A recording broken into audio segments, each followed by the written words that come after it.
di Roma. Ahora sí.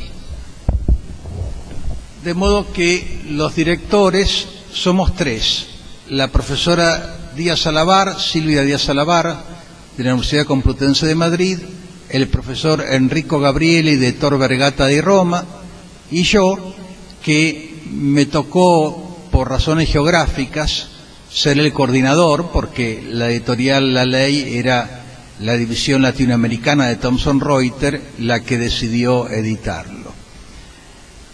La obra es un conjunto de trabajos seleccionados entre los juristas más importantes, en nuestra opinión, de España, de Italia y de Argentina. De Argentina hemos tenido la colaboración de el doctor Guayar, el doctor Daniel Moremans, el doctor profesor Aparicio y el profesor Gersi. Todos eligieron libremente qué tema atinente a la extinción de los contratos iban a desarrollar. La profesora Díaz Alabar, que también es miembro de la Academia de Privatistas Europeos, igual que el profesor Gabrieli, y yo también, seleccionó una serie de profesores, catedráticos en su mayoría de España, que es Álvarez Moreno, Díaz Martínez, Egusquiza Balmaceda y Gallego Domínguez, que eligieron distintos aspectos. El tema de cómo organizar una obra sobre la extinción de los contratos es muy complicado, porque hay contratos que tienen distintos modos de extinción y muy específicos. Por ejemplo, la locación tiene el desalojo, que tiene hasta reglas procesales. Hay otras que son mucho más complicadas. ¿Qué es lo que se tiene que poner? Es muy difícil, de modo que, como no pudimos resolverlo, sinceramente le dimos libertad a los colaboradores. El contenido es sumamente rico. Hay desde derecho de consumo, pasando por el desistimiento unilateral, el tema del cumplimiento de las arras, o seña o señal, como solemos expresarlo en la Argentina, la denuncia o desistimiento de los contratos, el desistimiento en la contratación de créditos, la excesiva onerosidad sobreviniente. Esto lleva a otro tema, que es algo que se va a tratar en una conferencia de Enrico Gabrieli mañana. El otro tema es cómo se resuelve un contrato de larga duración. Hay contratos en los que el tiempo hace a la esencia del contrato. No es un elemento más, sino que el contrato es diseñado en razón del tiempo, por ejemplo, para recuperar la inversión. De modo que es algo que se ha tenido en cuenta. En el caso mío es un trabajo muy humilde, que es el tema de la extinción por terceros. Ustedes dirán, qué raro, ¿cómo un tercero va a poder resolver un contrato en el que no es parte? Y no, la regla es que no puede. Sin embargo, yo no sé si por algún error o por una suerte de subrogación, en algunos supuestos está permitido. Por ejemplo, en el Código Civil y Comercial en materia de propiedad horizontal, copiando la vieja y hoy derogada Ley 13.512, permite al consorcio resolver el contrato de locación celebrado por un copropietario con un inquilino que incumple el reglamento de copropiedad. Esa es una situación en la que claramente hay un tercero, persona jurídica consorcio, que interviene y deja sin efecto un contrato en el que no es parte. Se podría decir que es un supuesto de subrogación, pero en definitiva es una curiosidad. Y otra curiosidad que yo creí que era un descubrimiento mío, y estudiándolo me di cuenta que no era mío, sino que ya había sido anunciado por el profesor Aparicio de Córdoba, que está acá en uno de los paneles, es un pequeño defecto en la teoría de la imprevisión, en el artículo 1091 del Código vigente, que es que cuando se reconoce acciones de adecuación y de resolución por excesiva onerosidad sobreviniente, a renglón seguido, el Código Nuevo añade la posibilidad que el tercero que se ve perjudicado, y todos pensamos, por ejemplo, en un tercero favorecido por un contrato oneroso de renta vitalicia, que no es parte en el contrato, pero es el que recibe la ventaja, ¿verdad?, del beneficio. Y bueno, es lógico que ese tercero pueda pedir el reajuste, porque la falta de reajuste le perjudica. Pero, ¿cuál sería el interés que tiene en pedir la resolución del contrato, en el que no es parte? Y sin embargo, la redacción del artículo 1091 pareciera que le está dando esa posibilidad.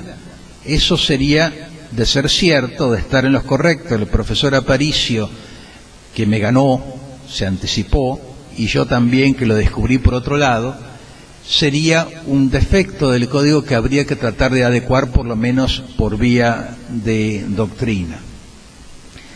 Le voy a pedir a la profesora Díaz Alabar, que hoy nos hace el honor de estar en las jornadas, en otro panel que es mañana, ¿puede ser? ¿O ya fue? Hoy fue. Bah. Hoy será, sí, tiene razón. Creo que en el mismo salón y termina porque estamos todos muy cansados. Pero le voy a pasar el micrófono para que ella nos dé un pantallazo del aporte que han hecho los profesores españoles en este tema. Profesora. Bueno, como bien ha dicho el profesor Leiva Fernández, es un poco tarde, estamos todos cansados, pero sí quería decirles que esta fue de esas propuestas, aunque no sea mafiosa, de las que uno no puede rechazar. Porque fíjense que el derecho, y más el derecho civil, lo hemos estudiado, lo sabemos todos, pues seña de identidad de un pueblo, es una cosa que es difícil de trasladar. Pero justamente con el derecho italiano y con el derecho argentino hay cierta familiaridad. En el antiguo código argentino, el de Vélez Sarsfield, había también unas aportaciones del proyecto de 1851 de García Goyena, nuestro padre codificador, aunque no llegara aquello a ser código de verdad. Y luego, como los argentinos codificaron antes que los españoles, volvió a través del mar de nuevo, y en el código todavía vigente en España tenemos algunos preceptos que proceden directamente todavía del código Sarsfield. Así que, entonces, en esa línea, pues era una oportunidad especialmente bonita de poder trabajar juristas de distintos países en una única obra, tocando las distintas figuras que llevan a la extinción del contrato. El equipo español, yo puedo decir que todos ilusionados.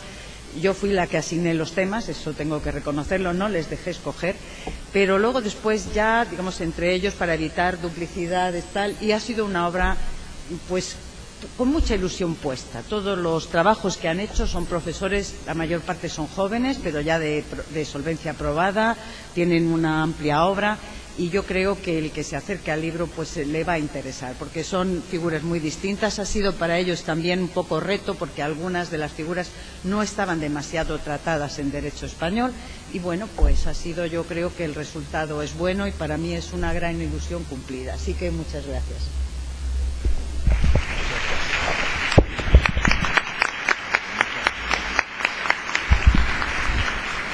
Nos acompañan en el estrado también el profesor Daniel Moremans y el profesor Ernesto Guayar, que ambos curiosamente son de Tucumán, ¿no? De los mejores cerebros jurídicos de Tucumán. El profesor Guayar es disertante magistral en una comisión, en la comisión de contratos de estas jornadas, y el profesor Moremans también está en ¿dónde? No me acuerdo. En contratos. Bueno, por algo son colaboradores en esta obra. ¿Quieren aportar algo, Daniel? Por supuesto, lo primero que hay que mencionar es el agradecimiento tanto de Ernesto como mío a participar en esta obra. En rigor tengo que aclarar que Ernesto es tucumano por adopción y por casamiento, digamos, porque su mujer es tucumana, pero él es jujeño. pero ya lo tenemos incorporado en nuestra sociedad. La verdad que la propuesta de la obra me ha parecido muy interesante porque en lo personal, digamos, siempre me gustó el derecho comparado y como decía René David en su obra clásica Los grandes sistemas del derecho comparado, el derecho comparado ayuda, por un lado, a entender el derecho propio y por otro lado también nos da la posibilidad de analizar cuáles serían aquellas propuestas, aquellas nuevas disposiciones que de ley ferenda se pueden incorporar en un sistema jurídico. Y sobre todo el derecho español y el derecho italiano y lo propio en el derecho alemán tienen además la importancia de, por supuesto, estar dentro del marco de la normativa de la Comunidad Europea, con lo cual están a la vanguardia de los problemas que se presentan en las sociedades más desarrolladas. Por otro lado, sí hay que advertir que, como decía el profesor Grossfeld, en Alemania el derecho comparado tiene sus potencialidades, su fortaleza, pero también sus debilidades. Y dentro de esto también hay que analizar, o sea, es muy importante cuando se hace un estudio de derecho comparado ver cuáles son las realidades que cada uno de los países tiene, porque el derecho no puede estar al margen de esas realidades y porque en definitiva la realidad se termina imponiendo a lo que se pretende imponer normativamente. En ese sentido, cuando es muy interesante también hacer un estudio sociológico, si se quiere, cuando se aborda un estudio de derecho comparado, como para saber en qué medida es aplicable una normativa o no en nuestra sociedad. De nuevo, creo que es una obra muy interesante. Acá Fulvio me decía también de hacer una obra similar con autores alemanes, cual he tenido la suerte, digamos, de estudiar 4 años en la Universidad de Münster, y realmente creo que sería una oportunidad muy buena, sobre todo porque la literatura alemana, quizás por una cuestión de dificultad del idioma, no es tan popular como era otrora en los años 30, 40, etcétera, donde, sobre todo a través de la mano del editorial de la Universidad de México, se traducían una enormidad, y acá en Argentina en la década del 50 también se traducían muchísimos autores alemanes. Esa tradición se perdió en alguna medida, así que sería bueno retomarla e incorporar también para que en definitiva lleguemos a un ius comune, tanto europeo como latinoamericano, porque en definitiva, tal como, y vuelvo a René David, él decía que nosotros somos herederos de la tradición romano-germánica. Así que, de nuevo, muchísimas gracias, profesora, muchas gracias por haber compartido con nosotros y esperemos que sea de su agrado la lectura de esta obra.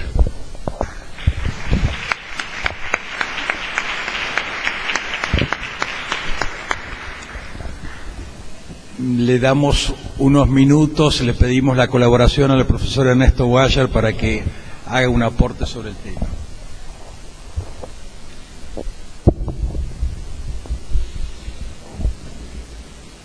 Cuando se me propuso colaborar en esta obra, tuve en cuenta que el Código Civil y Comercial tiene apenas un poco más de 2 años de vigencia y que lo que tocaba en este periodo es la necesidad de dar una interpretación que vaya abriendo el camino para su aplicación fructífera, para sacarle o arrancarle los mejores frutos a esta nueva legislación. Con ese propósito tomé el capítulo de la parte general de los contratos, que bajo el rótulo extinción del contrato trata de 5 declaraciones: el distracto, la declaración por rescisión, la rescisión por declaración unilateral de una de las partes, la resolución contractual, la teoría de la imprevisión y la frustración del fin del contrato. Y solamente les digo que en aquellas figuras que constituyen declaración unilateral con calidad o con carácter extintivo, el código plantea una parte general aplicable a las distintas especies. No es una tarea sencilla armonizar eso, porque debo decirlo, es el sistema, el método confuso, a veces cuesta y era necesario armonizarlo. Entonces, lo que se hizo, un aporte, una tarea, una idea de tratar de ir desbrozando ese camino. En eso consistió mi aporte, que lo hice, por cierto, con todo mi esfuerzo, porque, como todos, amo el derecho y vivo por él y para él. Gracias.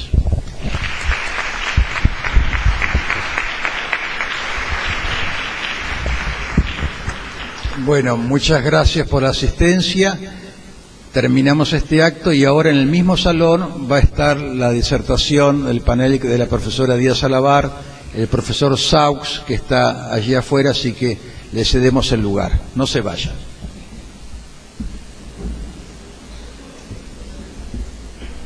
Vos quedate acá porque sos ahora la dueña de piso. Sí. Ahora lo hago pasar a Saux. Muy bien, muy bien.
Hola, Hernán, ¿cómo estás? Bien, para ustedes culpables. Me alegra. Estamos disfrutando. Claro que sí, me alegra. Ah, y voy a saludar a Silvia también. Lo tenés merecido. Silvia.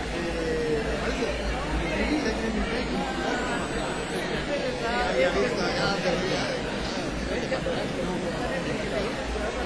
y andamos todos. Esto es muy masivo. ¿Te conocen? La amabilidad de recibirme en su despacho, imagínate. En su despacho, en la Complutense. Con dos padres. Yo no me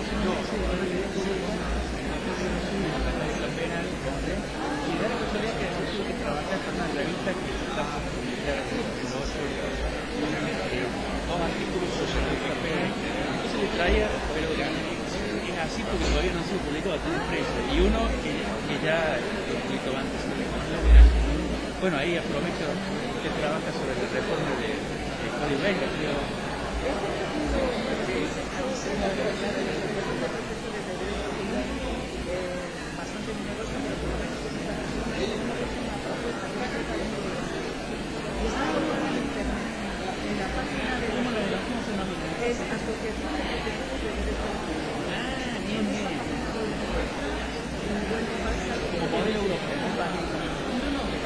Muchas gracias. Hay unas propuestas de un profesor, ¿no?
Pero no mucho mejor que uno hable sin el intermediario mecánico, ¿eh? No te escucha, ¿No? no te escucha. Bueno, justamente porque no se escucha uno.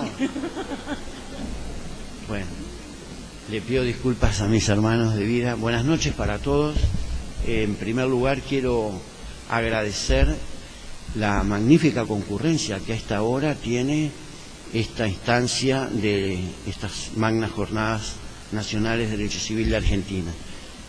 Sin duda que es una demostración más de la compenetración y el compromiso de quienes intentan constantemente recertificar conocimientos, aprender, que ese es el verdadero camino que nos traza nuestra condición de juristas en el buen sentido de la palabra, ¿no? Y también un agradecimiento a los dos contendientes, por un lado Maravilla Martínez, ¿no? ¿Cómo se llama?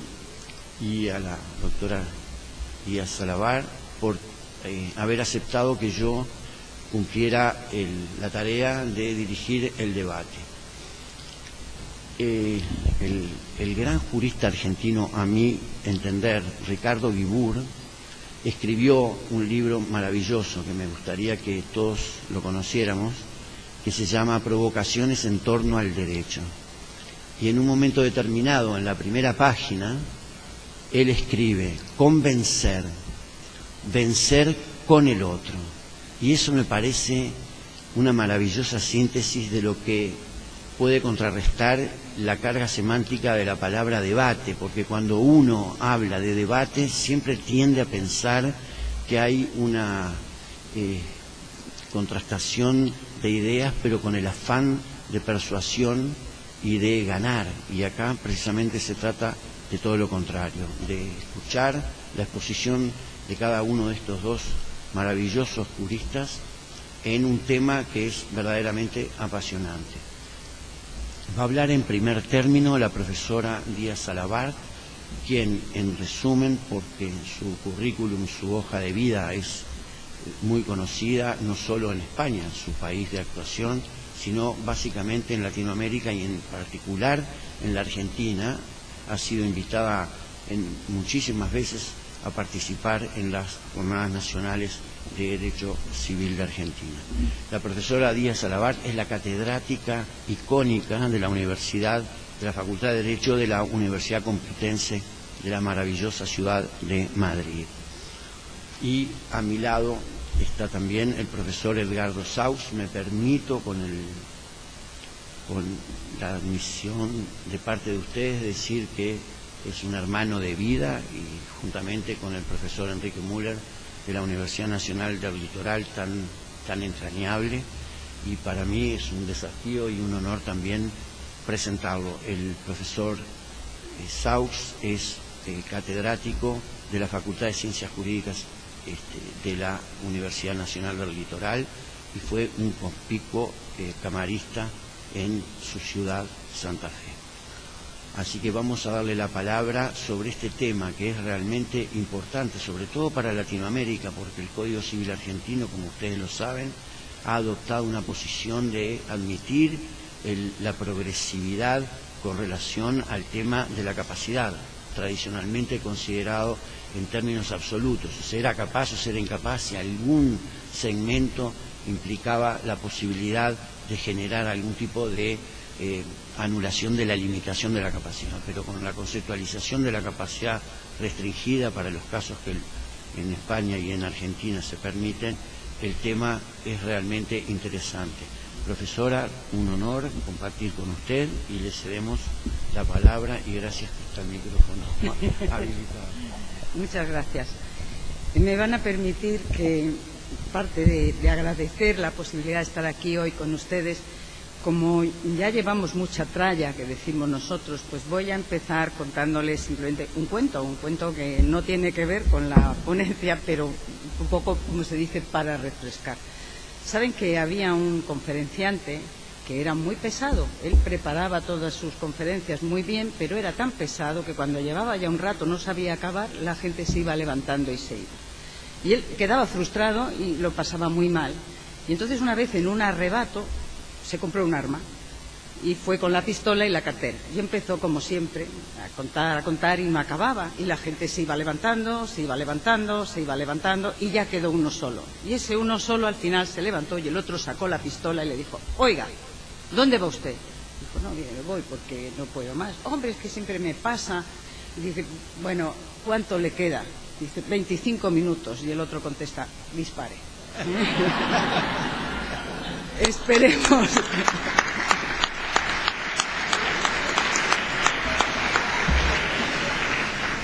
Esperemos que la cosa no llegue a tanto, ¿eh? Vamos a ver. Bueno, miren, la actual opinión común de la doctrina española respecto de la capacidad del menor adolescente es absolutamente coherente con, como no podía ser de otra forma, por supuesto, con los instrumentos internacionales que ratificó el Gobierno español.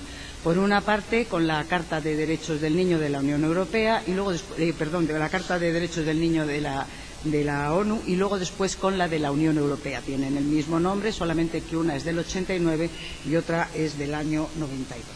Se reconoce a los menores adolescentes una capacidad de obrar restringida, adecuada a su desarrollo, a su nivel de madurez, atendiendo a la idea que ya se ha explicitado un poco antes de que realmente el paso de la minoría a la mayoría de edad no procede el día del cumpleaños, sino que es un proceso de maduración y que, de acuerdo con la dignidad de la persona que tenemos recogida en la Constitución española y también del libre desarrollo de su personalidad, lo que corresponde es ir adecuando una capacidad a esos distintos estadios de la formación de la persona, tanto en el ámbito patrimonial, y esto es importante como veremos luego, como en el ámbito de los derechos de la personalidad.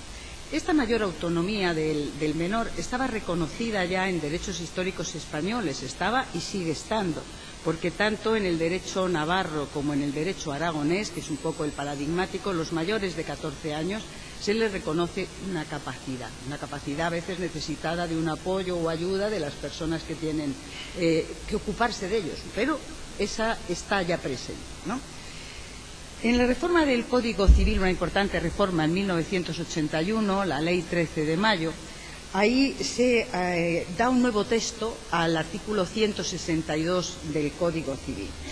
Este artículo lo que habla es de las excepciones a la representación legal de los menores por parte de los progenitores. Y el párrafo que nos interesa es el primer párrafo, que dice así: los actos relativos, quedan excluidos de la representación de los progenitores los actos relativos a los derechos de la personalidad u otros que el hijo, de acuerdo con las leyes y con sus condiciones de madurez, pueda realizar por sí mismo. Si bien la redacción de este precepto es una redacción un tanto confusa que ha dado lugar a discusiones doctrinales, lo que está claro es que su inclusión en el Código favoreció mucho la idea de esa capacidad restringida de este menor adolescente. Otro dato importante, posterior en el tiempo, es una ley de 1996, Ley de Protección Jurídica de los Menores. Es una ley orgánica que en su artículo 2 dispone que las limitaciones a la capacidad de obrar de los menores se interpretarán restrictivamente y, en todo caso, siempre en el interés superior del menor. Es indudable, por tanto, que legalmente se presupone un grado de discernimiento y reflexión en ese menor que se considera maduro, que suele estar unido a tener una edad determinada. Así resulta de lo que está dispuesto para casos específicos en distintos preceptos del Código Civil, como por ejemplo en el marco de las relaciones paterno-filiales, la administración de bienes obtenidos por el menor, en situaciones de crisis matrimonial, en otras leyes especiales aparte del Código, como el Estatuto de los Trabajadores, la Ley de Propiedad Intelectual o la Ley de Información Sanitaria. El artículo 3 de la Ley Orgánica del Derecho al Honor, Intimidad y Propia Imagen también, de alguna manera, le reconoce al menor un ámbito de actuación específico en los derechos de la personalidad. Y aquí se refiere a que el consentimiento para este campo se le pide a él siempre que tenga la madurez suficiente. No se puede dar por representación en principio. Bueno,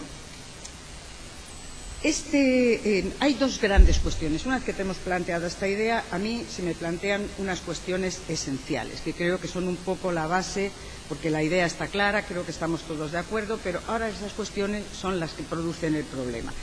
Por una parte, tanto en el campo de los negocios de índole patrimonial como en los de los derechos de la personalidad, la primera cuestión es determinar cuándo se puede entender que un menor es maduro. Hablamos de menores maduros, hablamos de menores adolescentes, pero ¿cuál es el momento? Nuestro ordenamiento no lo establece expresamente. Hemos visto preceptos, sí, pero una cosa un poco general. Y además, en los artículos en los que específicamente se le concede al menor una capacidad, se manejan distintas edades, no siempre es la misma. Por lo tanto, y eso nos lleva también a una subcuestión coherente con esto, que sería el decir, bueno, estamos reconociendo a un menor una capacidad restringida, pero una capacidad. Entonces, lo lógico sería la existencia en paralelo de una responsabilidad, porque quien está habilitado para actuar en la vida jurídica debe ser responsable de aquella actuación que la ley le permite. Con un refrán podríamos decir que el que está a las duras, también a las maduras, a las dos cosas. Bien, y la segunda cuestión es que esta autonomía del menor, aunque sea limitada, tiene que contrastarse con una realidad. Autonomía restringida, limitada, pero sigue siendo menor, sigue siendo sujeto protegido, sigue estando sometido a patria potestad o a tutela. Y tenemos que tener muy presente el interés superior del menor. Entonces, este interés superior del menor, que procede de estos instrumentos internacionales, claro, a veces se nos puede plantear la dicotomía de el darle esta capacidad, ¿está respetando ese principio de interés superior o le estamos dando una libertad para algo que puede hacerle más daño que otra cosa? Como ven, nos estamos moviendo en unos parámetros a veces un poco difíciles. Vamos a ir viendo un poquito las cuestiones. Menores maduros. ¿Quiénes son los menores maduros? Frente a la claridad absoluta de las normas del momento en que se llega a la mayoría de edad, 18 años, no es lo mismo en relación con los menores. Es lógico pensar, hay distintos estadios dentro de ese desarrollo. Estamos hablando que es un camino, que es un proceso y claro, los momentos del camino son diferentes. Hay unos menores que empiezan a tener una cierta capacidad y otros que se van acercando a la edad de la mayoría y van teniendo una mayor capacidad. Pero claro, nosotros por seguridad jurídica tenemos que fijar por lo menos unas líneas generales. Estamos viendo distintas edades para distintos casos. Unas líneas generales, por lo menos para tener una seguridad. Y para eso tenemos que ver un poco esos distintos estadios. ¿Dónde sacamos esas pautas? Yo creo que la única pauta que podemos sacar con una cierta seguridad es ver precisamente esas normas que son muy numerosas y que permiten al menor realizar determinadas actuaciones. Entonces, sacar de ahí, de esas normas concretas, tratar de sacar un poco la idea que tiene el derecho en general de las distintas edades. La primera edad que se toma en cuenta en el derecho español de una forma expresa son los 12 años.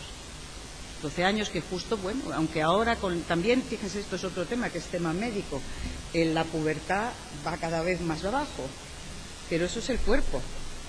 La mente yo creo que sigue con los parámetros de siempre, tarda un poquito más, pero bien, 12 años. ¿Y qué es lo que le reconoce el derecho español al menor mayor de 12 años? Ya hay la obligación legal de oírle. Tiene el derecho de audiencia, de oírle en todas aquellas circunstancias que le afecten, en todo tipo de procedimientos. Es un derecho general.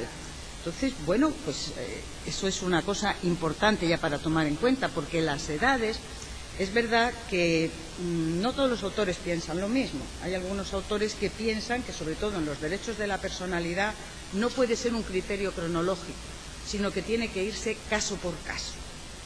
Yo eso no lo comparto. No lo comparto porque lo mismo podríamos extenderlo a la mayoría de edad. Hay personas que llegan a los 18 años y se mueren y no son mayores de edad.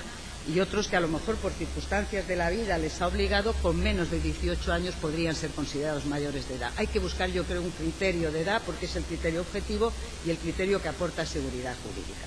Y entonces, como les digo, en los 12 años es esa primera edad. Pero bueno, derecho a ser oído es un derecho importante, no cabe duda, está presente en muchos artículos. Pero la decisión final no la va a tomar el menor. En todos estos casos es oírle, tomar muy en cuenta cuál es su voluntad, cuál es su aspiración, pero luego la decisión final no la toma él.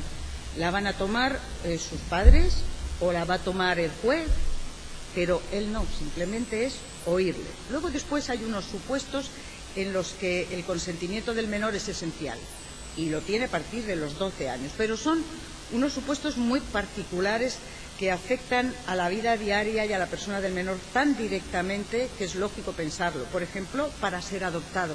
Para ser adoptado, el menor mayor de 12 años tiene que consentir. Por ejemplo, para pensar que quiere seguir manteniendo relación con su familia biológica. Ahora en España estamos un poco con la idea de que a un adoptado pueda mantener relación con la familia biológica. Pero claro, hay que contar con su consentimiento. Lo mismo también si quiere cesar en esa relación. Pues esa relación empieza y luego ve que le hace daño, no le va bien, por lo tanto, él es el que puede decir que no quiere continuarlo. O sea que estamos viendo un menor de una cierta madurez, pero podríamos decir el estadio más bajo. Y esa idea de que es un menor maduro, pero poco, diríamos en términos coloquiales, se refuerza porque en la ley de responsabilidad penal de los menores, una ley orgánica del año 2000, le excluye, es inimputable, no está sometido a ninguna regla penal. O sea, cualquier sea el tipo de delito que cometa, queda fuera de cualquier reproche de índole penal. Obviamente, el que no es responsable en situaciones tan graves difícilmente puede pensarse que va a dirigir su vida de alguna manera. Así que, siendo menor con una cierta madurez, esa madurez es de un nivel muy bajo. La siguiente edad que se considera en el Código español es los 14 años. Pues vamos, no como en el Código argentino, que si recuerdo bien eran los 13, aquí son los 14 años. Esta edad, evidentemente, supone un paso más en ese camino, pero dentro del Código español actual, una vez que desapareció la posibilidad excepcional, eso sí, pero posibilidad de contraer matrimonio, entonces queda prácticamente reducida a la posibilidad de testar. A partir de los 14 años, eso es una influencia en el Código español del Código mexicano. Procede de ahí, ¿eh? Bueno, pues eso prácticamente es lo único que queda en los 14 años. Los mayores de 14 años ya sí son imputables penalmente, pero están dentro de la ley especial esta que les he mencionado del año 2000. Y esa responsabilidad es mínima, también sea cual sea la gravedad del delito. Puede haber, no pisan la cárcel, no están en el Código Penal. O sea que de nuevo estamos también en una madurez regular. Y por último llegamos a la última franja de edad, que va de los 16 a los 18 años. Estamos ya en un momento en que estamos bastante cerca de la mayoría de edad. Quizá esta sea la edad más importante en cuanto a la presunción de madurez en estos sujetos. A partir de los 16 años se puede ser emancipado, ya sea por el juez, ya sea por los propios padres. También a partir de esa edad pueden ser considerados menores de vida independiente. Si están emancipados, pueden reconocer por sí mismos, sin necesidad de ningún otro consentimiento, hijos no matrimoniales, ejercer por sí solos la patria potestad sobre sus hijos, administrar los bienes adquiridos con su trabajo o industria. En algunos casos, por sí solos, optar por la nacionalidad española, en algunos supuestos. Y aun no emancipados pueden prácticamente hacer todo esto con un cierto complemento de capacidad por parte de las personas que los tienen a su cuidado. Pueden, por ejemplo, incluso enajenar derechos de explotación de propiedad intelectual. Pueden contratar su trabajo. Es una cosa diferente. El menor mayor de 16 años, ya con una ley de 2002, reguladora de la autonomía del paciente, es el que tiene que consentir en los tratamientos y en las operaciones quirúrgicas. No hay posibilidad de representación en el consentimiento, pero sin embargo no puede donar órganos ni otorgar un documento de voluntades anticipadas. Para que vean un poco cómo está la idea de estos menores, un poco les cuento, esto es una cosa reciente. Después del 15 de septiembre, el Congreso ha aprobado iniciar la tramitación parlamentaria de una ley controvertida, la Ley de Igualdad, presentada por el partido Podemos, que pretende, dice, atajar la discriminación de lesbianas, gays, transexuales, bisexuales, intersexuales en todos los ámbitos sociales. Yo les reconozco que no sé lo que son los intersexuales.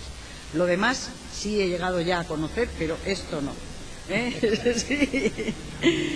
En el ámbito sanitario, que es en el que aquí nos importa esta ley que comienza a tramitarse, que desde luego, ya digo, va a ser controvertida, es el permitir que los mayores de 16 años puedan someterse a la operación de cambio de sexo sin necesidad de consentimiento por parte de sus progenitores. Y luego que los púberes, que podríamos llegar a esos 12 años o incluso menos, puedan también por sí solos el acceder a los bloqueadores hormonales y al tratamiento hormonal cruzado. Obviamente, a mí me parece que esto no es el interés del menor, porque no creo que tenga la madurez intelectual suficiente para una decisión de ese calado. Necesitan por lo menos el apoyo de los padres o demás. Bien, en el Reglamento General de Conductores, con 16 años ya se permite manejar motocicletas de cilindrada baja, ¿no? Entonces podemos decir que los 16 años es la edad que en nuestro código en este momento permite hablar de capacidad restringida, pero verdadera capacidad. Sin embargo, todavía hasta los 18 años siguen sin estar en el Código Penal y siguen sometidos a las sanciones de esta ley, que son absolutamente benévolas. Es por más tiempo las medidas, pero no tanto. Me interesa señalarles la existencia de un reglamento de la Unión Europea de 2016, que no va a entrar en vigor hasta 2018, es el reglamento número 679, que es relativo a la protección de las personas físicas en lo que respecta al tratamiento de los datos personales, la libre circulación de los mismos. Tiene especial interés, creo, porque es una norma europea y, por tanto, afecta a todos los países que forman parte de la Unión. Entonces, ahí la norma que me interesa es aplicable al consentimiento. Cuando hay una comunicación directa con un niño para que ceda los datos, entonces lo que se exige es que para que pueda consentir él solo, al menos 16 años. En otro caso, debería tener consentimiento de padres u otras personas. Pero de nuevo vuelvo a la misma idea de antes. Con 16 años sigue siendo menor de edad. Sigue siendo menor de edad y, por tanto, claro, lo que nos encontramos es con esta cosa extraña de si es o no responsable de sus actuaciones. Dentro del tenemos un auto del Tribunal Constitucional de 1997, de 12 de marzo, que es interesante, porque trataba de una cuestión de inconstitucionalidad que era promovida por un juez respecto a un artículo del Estatuto de los Trabajadores, que permite que los menores de 16 a 18 años contraten su trabajo siempre y cuando consientan las personas que los tienen bajo su guarda. Pero, una vez que se ha consentido, ya es el menor el que gestiona todas las obligaciones dimanantes de ese mismo contrato, incluso la cesación del mismo. En el supuesto era una menor que había contratado así, unos 16, 17 años, y luego con ese consentimiento, y luego después, posteriormente, había aceptado el cesar en el contrato. Entonces, eso era, digamos, el origen del litigio. Por una parte, la defensa de la menor, que venía a decir que la minoridad hacía que no supiera qué es lo que había hecho cuando había accedido al despido, y por otro lado, pues el juez se planteaba la cuestión, si aplicaba la ley directamente, evidentemente tenía capacidad porque se lo daba la ley para poder cesar, pero decía, esto no es un contrasentido con la protección constitucional de los menores. ¿Cómo es posible? Esta norma no es.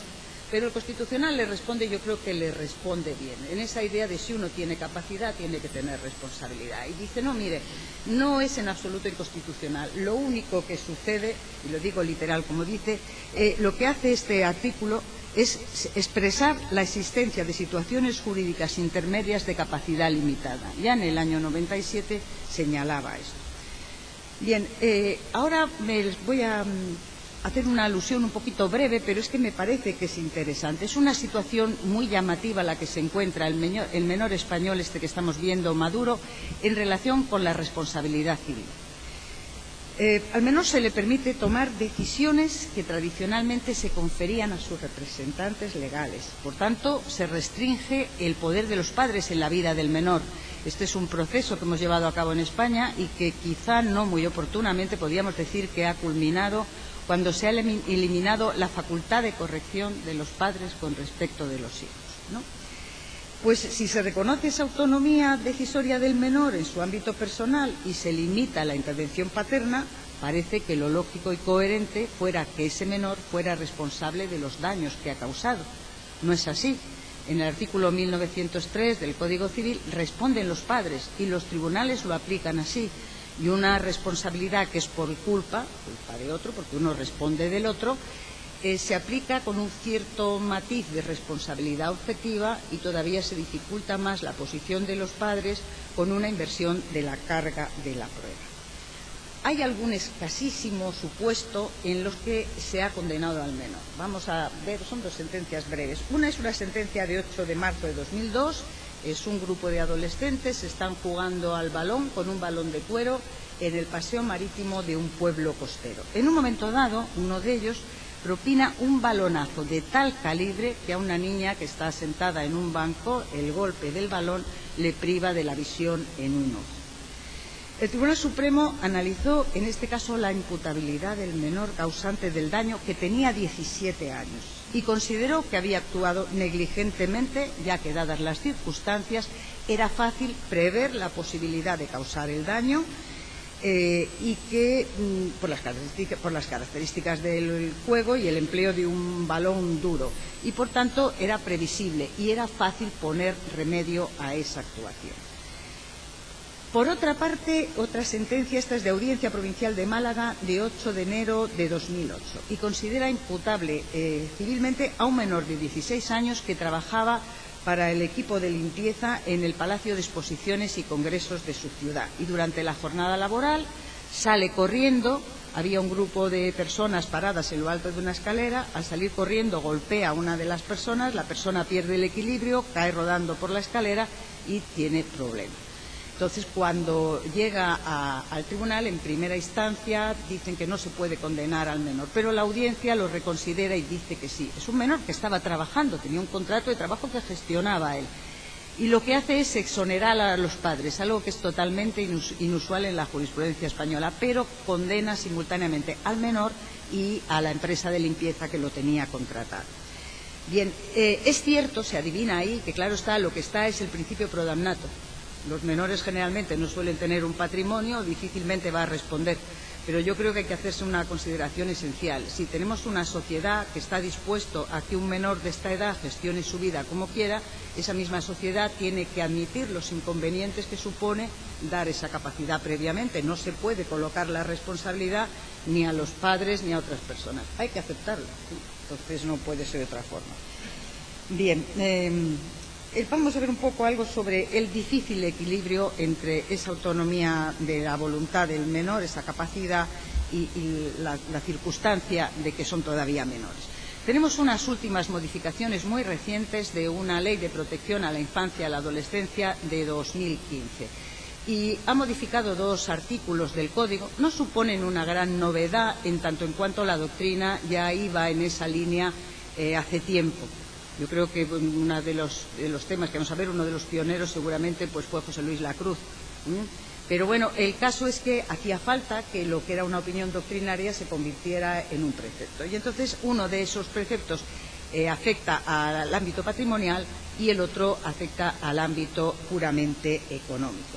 Fíjese que es la primera cosa que a mí me llama un poco la atención, porque si el criterio es la madurez del menor, ¿por qué vamos a tratar por separado los derechos de la personalidad de lo que es la parte patrimonial? Porque además en muchas ocasiones son 2 esferas que se entrecruzan, no van absolutamente separadas. Por tanto, yo creo que hubiera sido mejor un tratamiento conjunto. En la esfera patrimonial nosotros teníamos el artículo 1263, que hasta esta reforma de 2015 decía tajantemente que no pueden prestar consentimiento en los contratos los menores no emancipados y los incapacitados. Era absolutamente tajante. Bueno, la doctrina tenía claro que esto no suponía que no podían contratar. El contrato en sí mismo no era nulo, pero sí era un contrato anulable. En relación con la interpretación de este precepto, ha sido muy importante una sentencia del año 91 del Tribunal Supremo. Es una sentencia que además sus argumentos se han repetido prácticamente en todos los casos en que se vuelve a plantear alguna contratación con menores justo hasta este momento. El caso era simple, era un menor que había adquirido un pase para utilizar los remontes en una estación de esquí. Tenía 16, 17 años.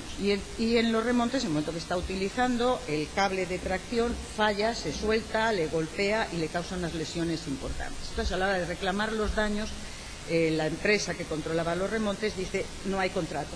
No existe contrato, por lo tanto yo que voy a responder, no me diga nada porque no hay contrato. Este no tenía capacidad para contratar y por tanto no puede ser. Pero el Tribunal Supremo lo que hace, claro, el precepto era muy tajante, era muy difícil saltárselo. Dice, bueno, aquí lo que hay en el fondo es un consentimiento tácito por parte de los progenitores que le han proporcionado el dinero para adquirir esta tarjeta. Pero señalaba, dice, la realidad social muestra unos menores que llevan a cabo en la vida diaria diversos actos contractuales, compra de un disco, de un libro, entrada a un concierto, arrendamiento de estos servicios, y que los contratan por sí mismos, sin necesidad de un consentimiento expreso de los titulares de la patria potestad. Si bien hay que entender que en todo caso existe un consentimiento tácito de los progenitores al facilitarles el dinero necesario para ese tipo de transacciones.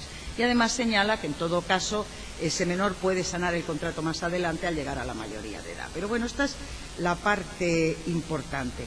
De facto, en el ámbito patrimonial, yo creo que hay que reconocer que la actividad del menor no ha tenido graves problemas en la práctica, porque solamente es que es antiguo. Cuando dice que el menor no tiene capacidad, yo pienso en menores, no menores maduros, menores absolutamente inmaduros.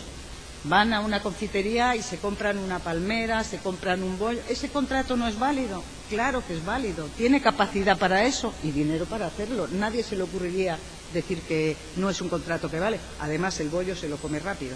O sea que tampoco podría devolver la prestación. Pero bueno, como digo, esto no ha tenido graves problemas, siempre y cuando el contrato realizado no fuera excesivo en la valoración económica para la edad del menor.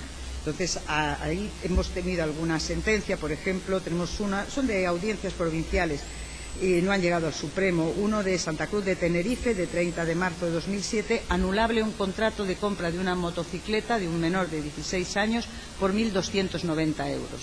Evidentemente es una cantidad de dinero que no es para manejarlo un menor de esta edad. O una sentencia, esta es más curiosa, de 11 de octubre, es un juzgado de primera instancia, instrucción de Toledo, el número 5. El menor demanda a la compañía telefónica, el tutor del menor, solicitando la nulidad o la anulabilidad de un contrato de compraventa de un teléfono celular, en base a la minoría de edad del menor en el momento de celebrar el contrato. Eran 15 y 16 años, alegando el incumplimiento del 1263, etc.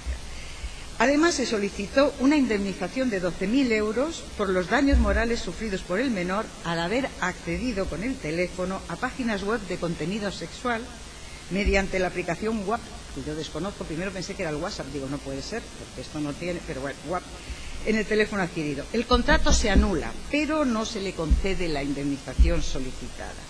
Se pide la nulidad por ser uno de los contratantes incapaz, solamente obligado a restituir las prestaciones y demás, pero no estos daños. Y máxime, como lo que dice el tribunal, dice, en este incumplimiento, en este caso no hay un incumplimiento en la ejecución del contrato por parte del demandado, no hay ninguno, sino un uso inadecuado o fraudulento por parte del menor al acceder a páginas de contenido pornográfico.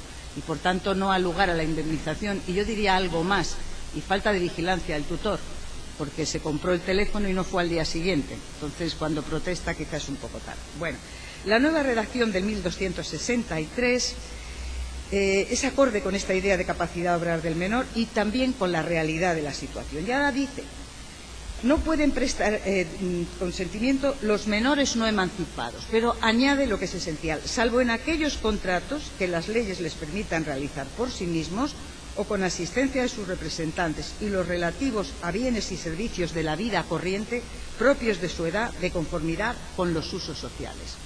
Lo que estaba presente en la doctrina se ha trasladado. Es un criterio abierto, es un criterio flexible, yo creo que es suficiente y creo que en este ámbito, por tanto, está, por una parte, garantizado el interés del menor, ese interés superior, porque cuando sea excesivo se puede anular y a la vez está reconocida esa capacidad. Hay una industria completa para productos para adolescentes. Luego tenemos que tener en cuenta un poco pues estos criterios de matizar.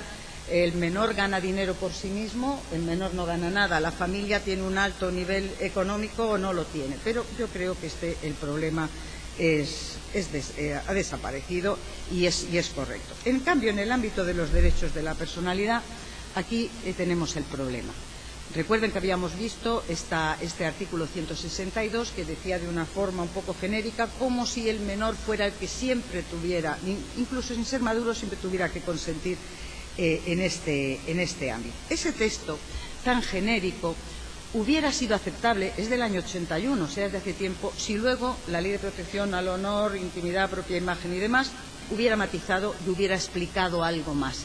Pero la Ley del 82 no cumple esa función y también queda limitada casi a una afirmación puramente programática. ¿Qué es lo que hace ahora la Ley de Protección a la Infancia y Adolescencia de 2015? ¿Cuál es la novedad? Pues que a esta posibilidad de actuar en el 162 se le añade una coletilla que era esencial. Dice, no obstante, los responsables parentales intervendrán en estos casos en virtud de sus deberes de cuidado y asistencia. Se sobreentiende que no son para los supuestos en que la ley le permite al menor actuar por sí mismo, sino aquellos que hablamos de condiciones de madurez.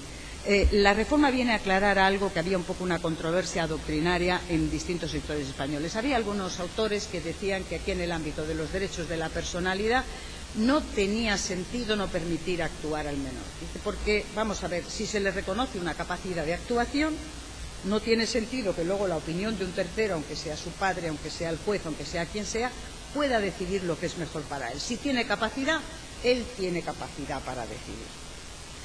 Bueno, yo creo que es una opinión que solamente está pensada, está bien, tiene un sentido y además, digamos, el texto de los artículos del Código parece que ayudaban a esta interpretación. Pero eso está pensando solamente en menor capacidad, pero no está pensando en el principio de protección. Y tiene que ser las dos cosas. Hay una sentencia que citaban estos autores que dice que va en la línea que señalan. Es un menor, es una sentencia del Tribunal Supremo y es un menor que tiene 16 años. La sentencia es de 19 de julio de 2000. Y ahí considera el Tribunal Supremo suficiente el consentimiento del menor. El caso era un concurso de televisión en una televisión local. Era sobre la historia de la ciudad, era la televisión local de Málaga y la mecánica del concurso era la siguiente. Se les hacían a las personas preguntas sobre la historia de Málaga y cuando no sabían las respuestas se tenían que quitar una prenda de ropa y ganaba el que no quedaba desnudo. Él participó con otro muchacho y dos muchachas, una de ellas su novia. No ganó. Simplemente les diré que no ganó.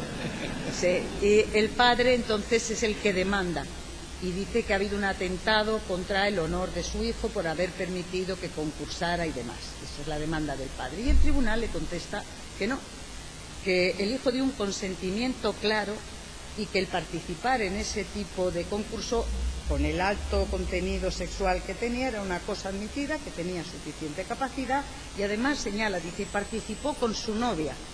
Tenía novia, yo no sé qué novia se tiene con 16 años, nosotros yo diría novieta, amiga fuerte, no sé, una cosa, pero novia me parece un poco fuerte. Fíjense, sí, derecho a roce se dice, ¿no?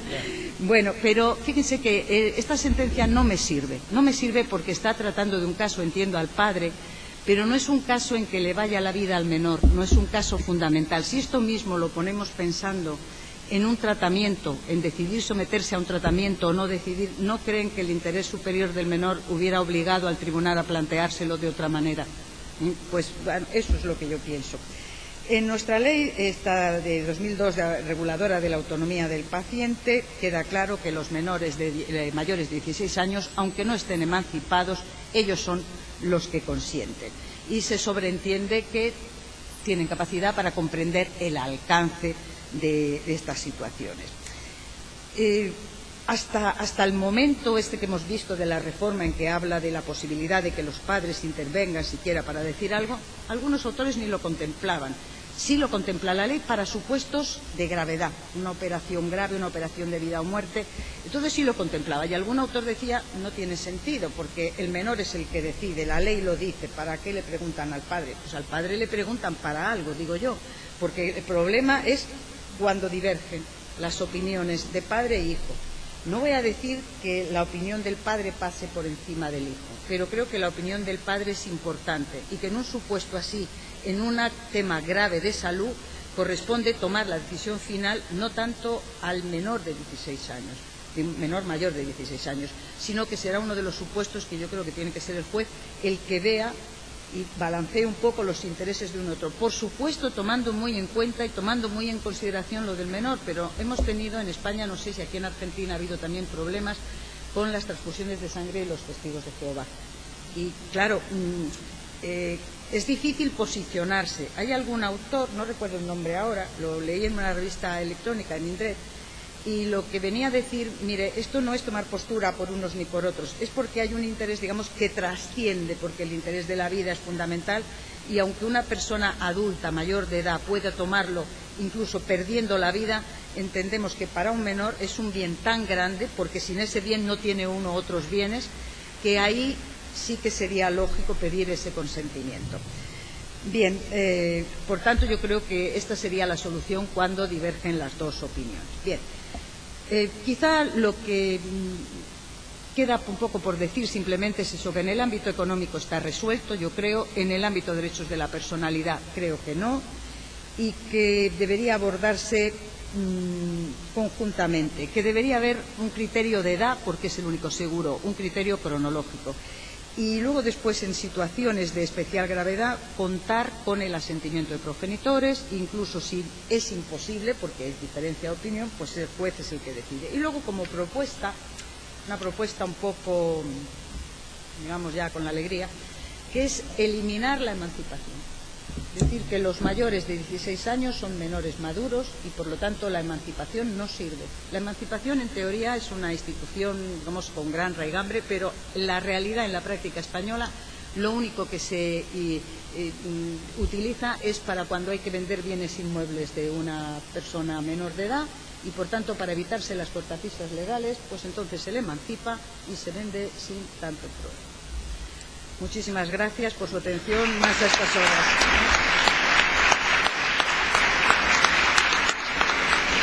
Muchas gracias porque el tiempo estuvo...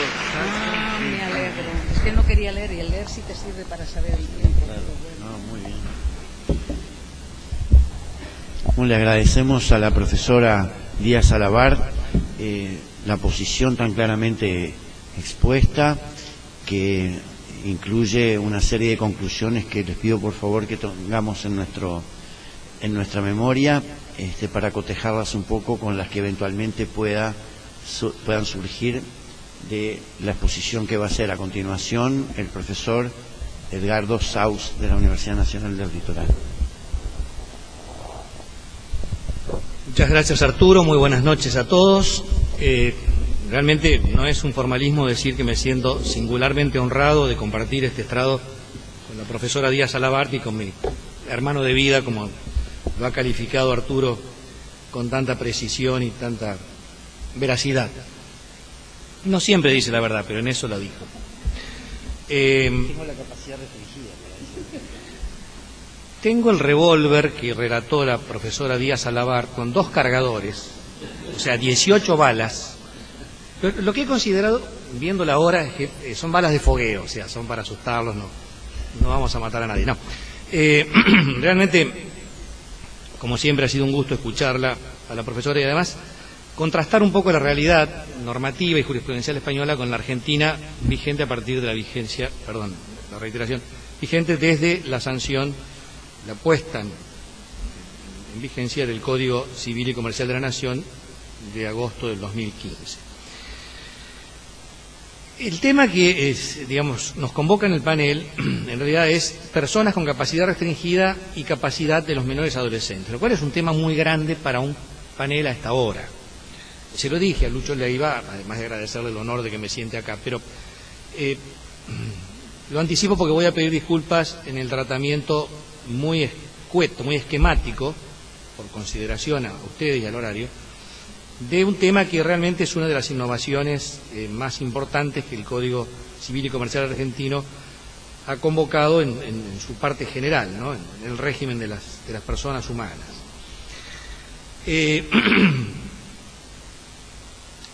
Me permito partir de la premisa, la mayoría de los asistentes, salvo algún amigo uruguayo que estoy viendo, y de los profesores con quienes comparto el panel, son argentinos, con lo cual, y somos abogados o futuros abogados y abogadas. Parto de la base de que más o menos la normativa la conocemos, con lo cual voy a tratar de poner el acento no tanto en lo que está hecho, sino en aquello que nos puede generar alguna duda, alguna perplejidad, alguna controversia. Estos dos temas se trataron, muchos de ustedes lo recordarán porque seguramente han participado, en las anteriores Jornadas Nacionales de Derecho Civil de Bahía Blanca de hace 2 años, en 2015. La Comisión de Parte General trabajó precisamente sobre este tema de la capacidad de ejercicio de las personas humanas. Así que muchas de estas cuestiones o aspectos controversiales se analizaron allí.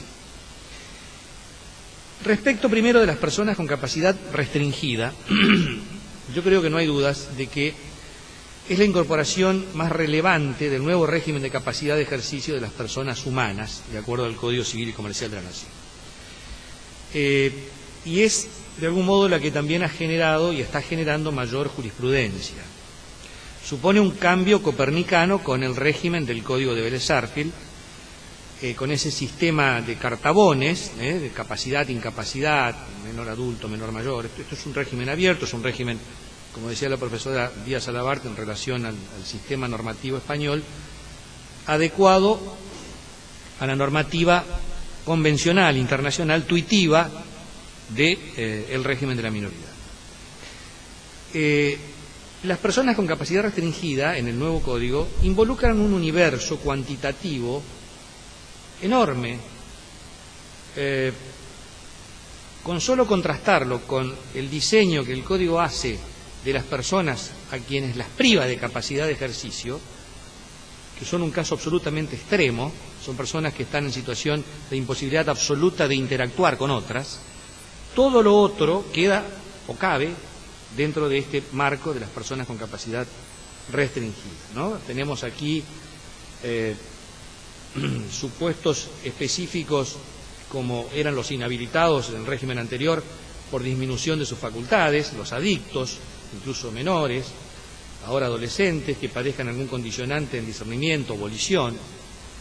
Es una categoría muy abarcativa que comprende todo tipo de vulnerabilidades negociales y personales. En esto también es importante, como lo ha hecho la profesora Díaz Alabart, señalar las diferencias de régimen entre lo patrimonial y lo que es, diría yo, extrapatrimonial o que hace a las potencialidades volitivas que las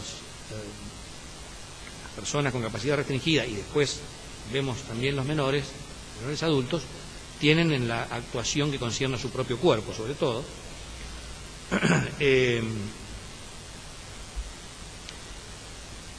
Decíamos, todo este sistema, esta categoría novedosa de personas con capacidad restringida, supone una restricción que no es general, obviamente, no son incapaces, son personas capaces con capacidad restringida, pero la regla es la capacidad. Por lo tanto, las restricciones a la capacidad tienen que estar significadas, evidenciadas, puestas de manifiesto expresamente en la sentencia que los declara en ese estado o condición. Pese a la relevancia cuantitativa de este universo de personas involucradas, normativamente tiene una regulación legal muy escueta. Esto está en el artículo 32, primera parte, y en el artículo 43, ambos en correlación con el 101, inciso C. Mucho más de eso no hay. La regulación cumple con los principios enunciados en el artículo 31, que tienen una génesis constitucional convencional. La capacidad se presume, las limitaciones son excepcionales y benefician a la persona, nunca son un castigo. La intervención estatal es interdisciplinaria, se tutela el derecho a la información y a la participación en el proceso judicial con asistencia letrada. Las alternativas terapéuticas deben ser las menos restrictivas de los derechos y libertades. En líneas generales, el régimen de restricción a la capacidad se adecua a las pautas de la Convención Internacional sobre Derechos de las Personas con Discapacidad y, en lo concreto y puntual de la República Argentina, a la Ley de Salud Mental. Esto incluso es una recomendación expresa de las 25ª Jornadas Nacionales de Bahía Blanca. Yo digo que es elogiable la elasticidad normativa respecto del rol carácter, funciones, modo de designación de los apoyos. Los apoyos, están en los artículos 32 y 43 del Código Civil y Comercial de la Nación, son una figura nueva y una figura elástica, abierta, que permite una enorme maleabilidad judicial en la determinación de la designación y de las facultades. Incluso en la Comisión de Parte General que venimos de trabajar, que vengo yo de trabajar acá ahora, o sea, hasta hace un rato, por ejemplo, una de las propuestas que por lo que hablamos en la comisión va a tener seguramente despacho mayoritario, es la que permite que se designen apoyos a personas jurídicas, no solamente a personas humanas. Esta figura de los apoyos es una figura novedosa, interesante, importante, genera lo que Berizonce, desde la óptica procesalista, llama policromía normativa, dentro de un microsistema específico, que es el microsistema de la capacidad de ejercicio y de sus limitaciones. Asimismo, la perspectiva de que estos apoyos cumplan tanto funciones de asistencia como de representación, según lo que determine la sentencia, es positivo, es elogiable. Alguna vez hemos dicho en otro ámbito, en materia de capacidad se acabó la moda prêt-à-porter y el juez tiene que diseñar un traje a medida para cada caso, que además, en otra oportunidad dije, cual no quiere decir que sea una buena figura, pero lo recuerdo, no es un traje cualquiera, no es un traje como este, es un traje de neoprene porque va al cuerpo, tiene que ser adaptado al caso concreto. Es positiva la ampliación de los legitimados activos para promover el proceso de declaración de capacidad restringida, de acuerdo al artículo 33, puede pedirlo la propia persona interesada, puede pedirlo su conviviente.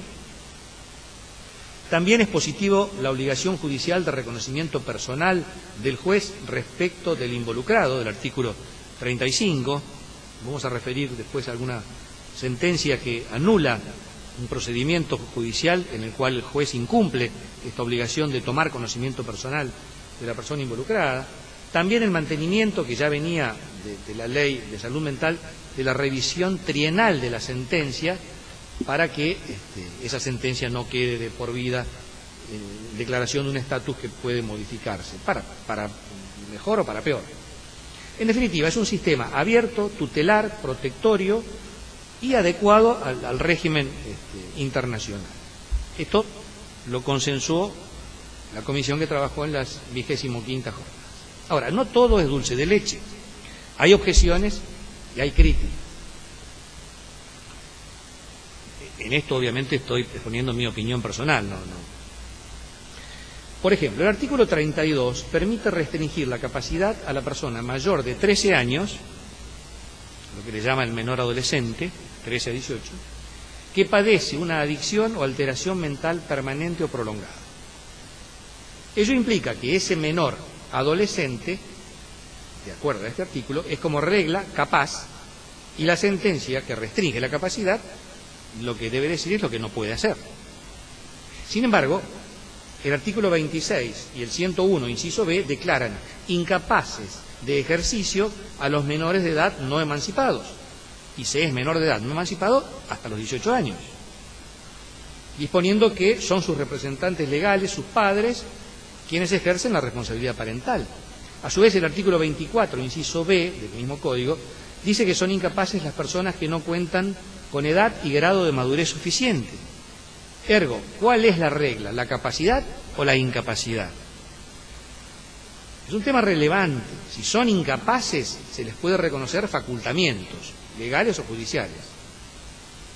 Si son personas capaces, lo que se enuncia o se debe enunciar son las restricciones.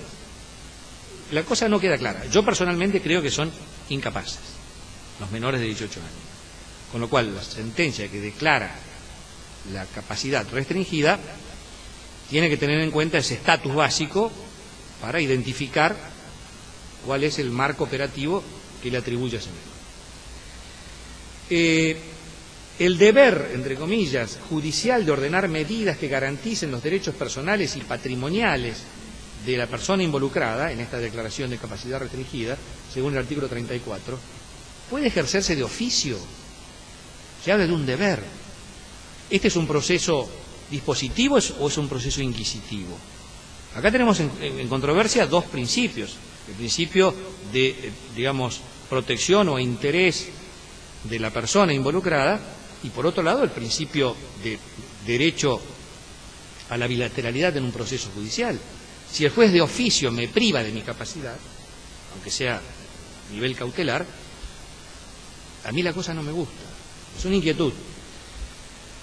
La inoponibilidad a terceros de la sentencia que declara la capacidad restringida, sentencia firme, pero que no está inscripta, de acuerdo al artículo 39, también nos plantea uno de estos hard cases, diría Robert Alexis, ¿no? Estos temas donde hay que buscar el balancing test.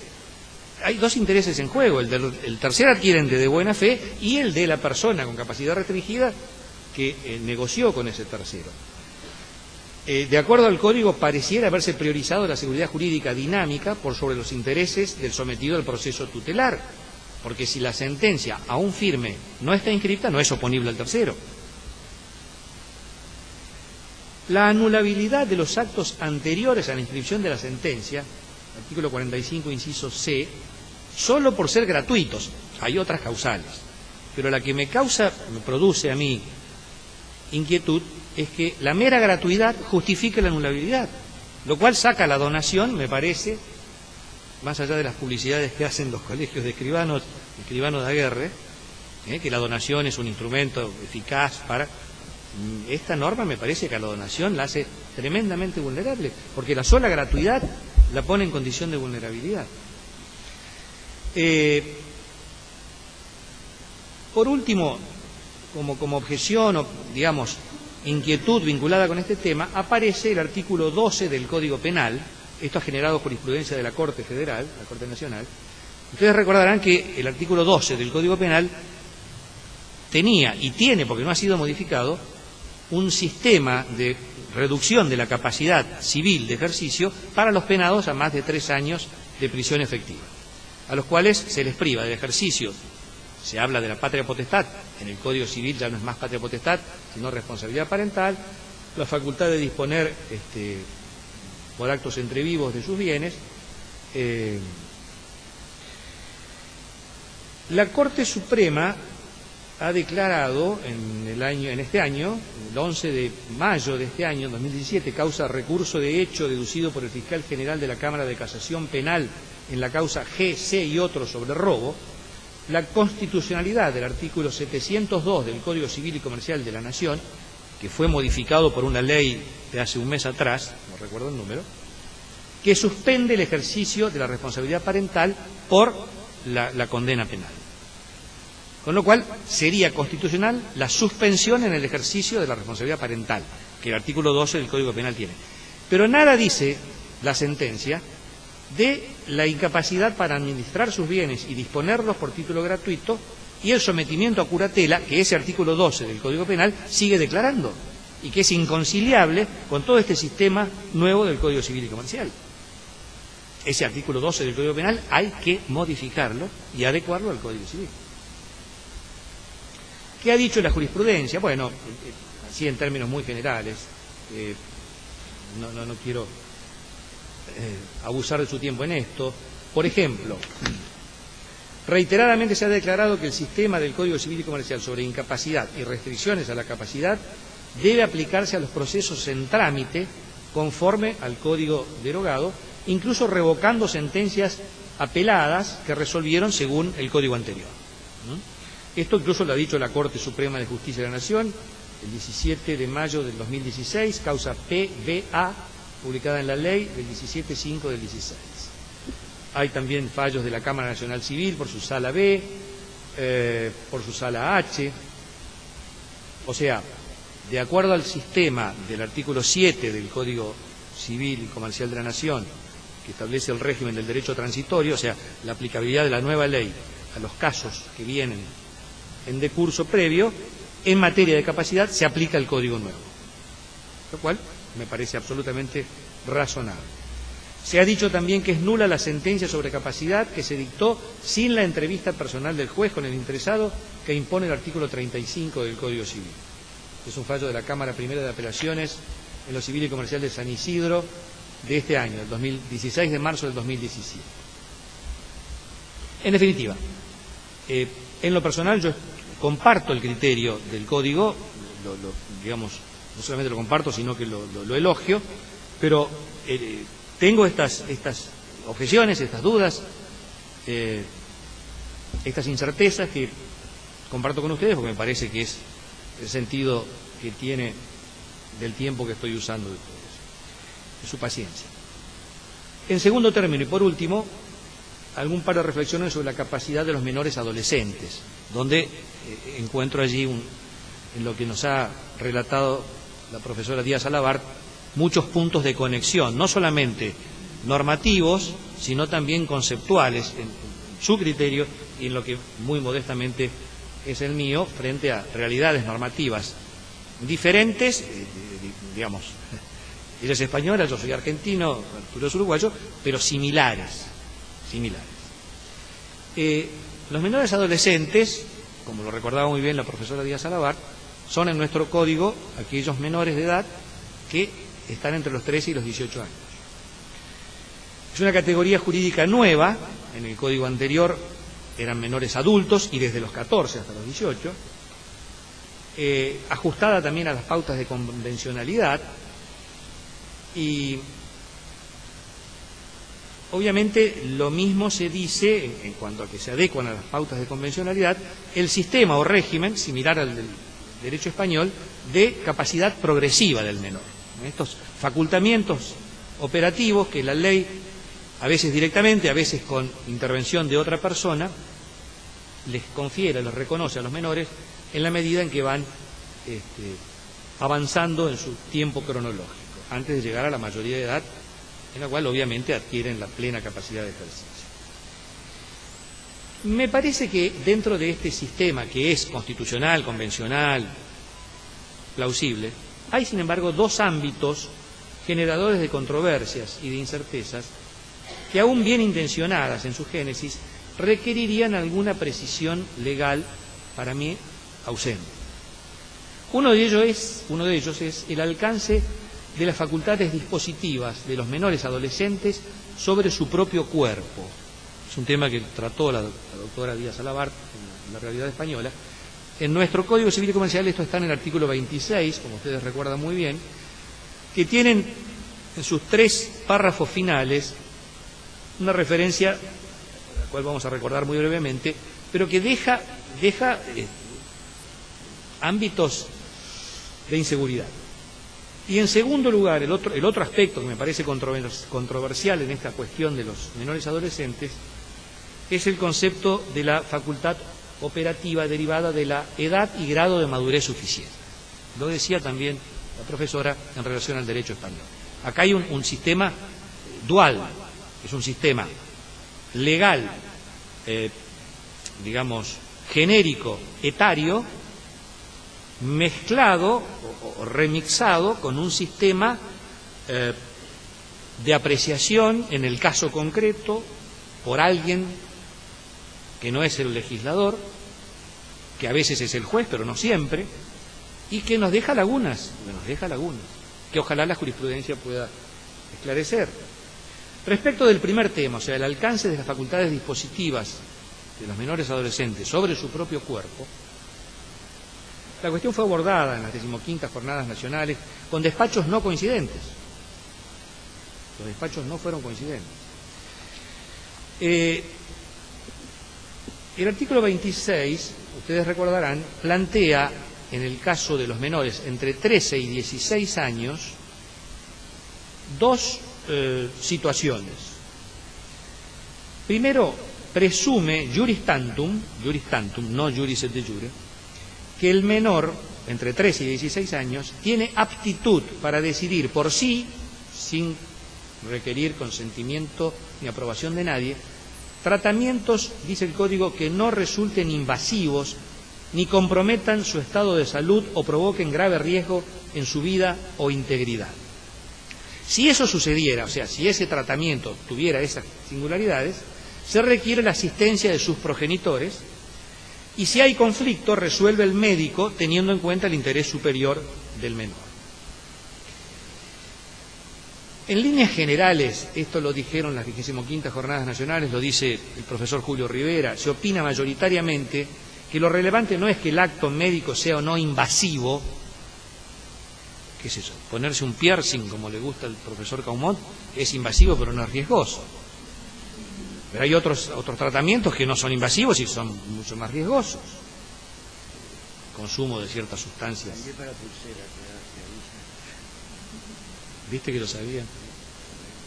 El criterio es que no es importante que sea no invasivo, sino que realmente sea riesgoso, sea invasivo o no. Fíjense ustedes que el decreto reglamentario, decreto 1089 del 2012, reglamentario de la Ley de Derechos de los Pacientes, dispone en relación al artículo 2 de esa ley, ese artículo 2 reconoce a los menores el derecho a intervenir a los fines de la toma de decisiones sobre terapias o procedimientos médicos o biológicos que involucren su vida o su salud. Y si hubiere conflicto con sus representantes, esto lo dice ya el decreto reglamentario, se debe elevar el caso al comité de ética de la institución asistencial que corresponde. O sea, el decreto reglamentario pareciera generar una etapa intermedia, creo que está bien, antes de judicializar el problema. El nene quiere tatuarse, el papá no lo deja, antes de ir al juez, vamos al comité de ética.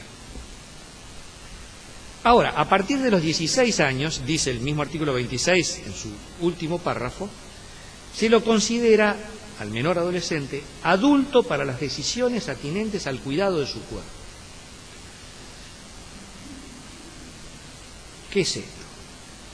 El tema deja abierta una casuística enorme, donde me parece a mí que lo principal o lo más importante anda por salud reproductiva, por sistemas de alimentación, por objeciones de conciencia, lo que usted hablaba con respecto a, por ejemplo, las transfusiones de sangre, testigos de Jehová, y muchos otros supuestos relevantes. Se ha señalado que esta norma colisiona con el texto del artículo 60 del mismo código, en cuanto este artículo 60 dice que para expedir directivas anticipadas se requiere la mayoría de edad. Entonces, ¿cómo es esto? El menor puede, desde los 16 años, equipararse a un adulto para tomar decisiones sobre su propio cuerpo, pero si esas decisiones son directivas anticipadas, no puede. Respecto de lo segundo, y con esto voy terminando y no he tenido que matar a nadie a tiros, el grado de madurez suficiente, yo coincido con la doctora Díaz Alabar en la reflexión que ella hace en relación al derecho español peninsular, en cuanto a que es preferible, en mi modesta opinión, un régimen normativo legal etario, aún a riesgo de injusticia. Porque este régimen abierto, si bien es convencional, me parece que, dice el profesor Valente, que es profesor en esta facultad, en un artículo muy interesante que está publicado en La Ley el año pasado, la norma que alude a este mix de edad y grado de madurez debe ser considerada como soft law. Y es cierto, es cierto. La doctrina coincide, en general, en vincular este concepto mixto con el criterio famoso del caso Hillick de la jurisprudencia inglesa de los años 80, puntualmente del año 1985, la decisión de la Cámara de los Lores, relacionada a la provisión de anticonceptivos a menores de edad. La señora Hillick era una madre de 5 hijas menores y el tema estaba en sí, ella se oponía a que se les suministrara anticonceptivos sin su consentimiento de la madre a sus hijas menores. Y la Cámara de los Lores sentó el estándar del denominado Hillick Competent, o sea, involucró el concepto de competencia, que es un concepto que viene de la bioética, para determinar si en el caso concreto esa menor tenía la suficiente aptitud de comprensión de sus alcances para recibir este tratamiento. Este criterio compone, como decimos, una doble pauta valorativa, una estricta, legal, la edad, y una abierta, flexible, maleable, considerable en cada caso, que es el grado de madurez suficiente. Ahora, el tema es,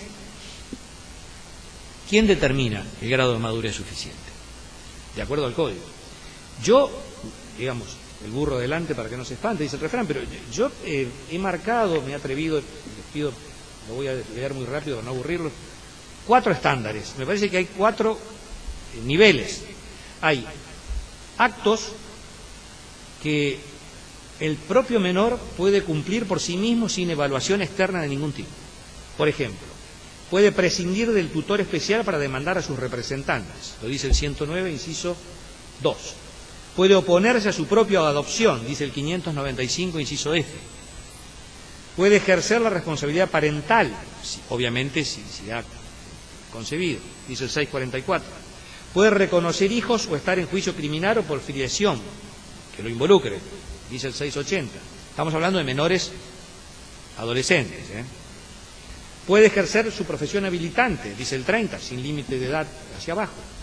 Pueden obtener recursos estando lejos de sus padres, dice el 667. Pueden ejercer relaciones de poder sobre las cosas, dice el 1922, o sea, pueden poseer a los efectos de usucapión. Pueden ser mandatarios, lo dice el 261, inciso C y 364. Mandatarios, no mandantes, mandatarios. Pueden formar parte de asociaciones, dice el artículo 23 de la ley 26.061. No la ley de sociedades, bueno, son asociaciones, no sociedades, sino la ley de minoridad. Pueden administrar bienes adquiridos con su trabajo, dice el 683 infine. Y otras cosas más. Un segundo supuesto, que es el que a lo mejor nos parece el más representativo, son aquellos casos en los cuales se requiere la evaluación judicial del grado de madurez, en el caso concreto. Esto sucede, por ejemplo, que el juez debe oír al menor antes de otorgar la guarda preadoptiva, dice el 613. No solamente oírlo, sino además evaluar si la opinión del menor es determinante en su decisión. El juez evalúa si el menor, de acuerdo a su grado de madurez suficiente, puede ser parte en el juicio de adopción, dice el 617. Sobre si puede opinar sobre su apellido adoptivo, dice el 626 y 627.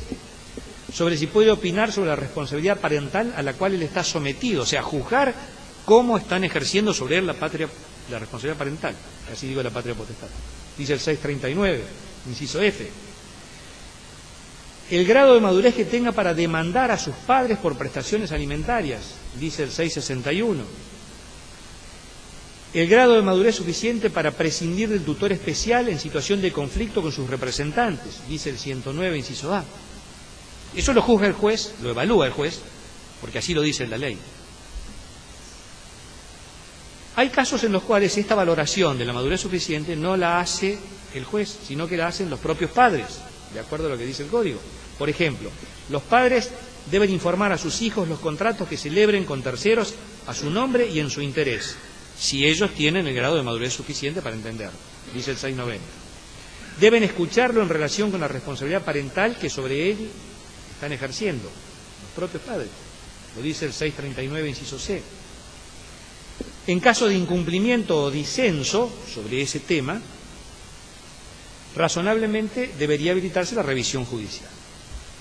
Y después hay, para mí, un cuarto supuesto, que es la valoración del grado de madurez suficiente, ya no por el propio menor sobre sí mismo, ni por el juez, ni por los padres, sino por terceros, funcionarios públicos o administrativos en ciertas circunstancias. Por ejemplo, el conflicto de intereses con los representantes del artículo 26, segundo párrafo. Por ejemplo, la demanda a sus padres por falta de prestación alimentaria, del 661, inciso B. Por ejemplo, el reclamo a sus padres por sus propios intereses, del 679. Esto lo puede evaluar un escribano, lo puede evaluar un oficial del registro civil. No necesariamente se judicializa. En definitiva, la pauta es plausible, de buenas intenciones está empedrado el camino del infierno, dice el refrán, pero me parece poco clara, poco segura. Yo creo que tanto en relación a la capacidad restringida como a la capacidad de ejercicio de los menores adolescentes hay una fuerte delegación de facultades estimativas hacia terceros, normalmente es el juez, pero no siempre es el juez, y con ello, pese a la supresión de la jurisprudencia como fuente de derecho, supresión poda, diría Daniel Pizarro, que hizo el Poder Ejecutivo al anteproyecto, la jurisprudencia es claramente una fuente de derecho y en estos casos la vamos a ver más operativa que nunca. Muchísimas gracias por su paciencia y buenas noches.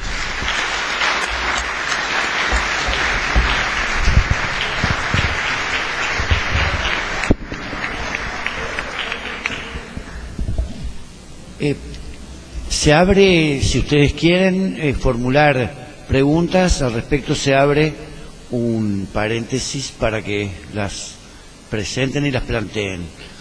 En caso de que no lo hagan, recordemos entonces que el silencio es la fuente de la palabra, por lo tanto, reflexionemos sobre cada una de las brillantes exposiciones con las que nos han honrado nuestros dos disertantes.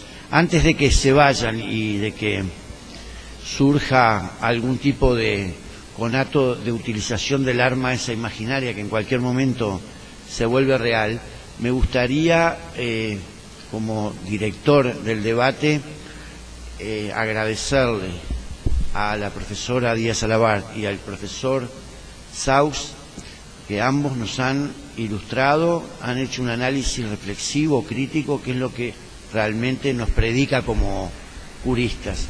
Y me voy a tomar el atrevimiento de contar lo que Galeano cuenta respecto de un hecho real en Uruguay, ¿no? Un niño que todas las tardes de verano se ponía debajo de un árbol en las afueras del pueblo e imaginariamente pulsaba una guitarra.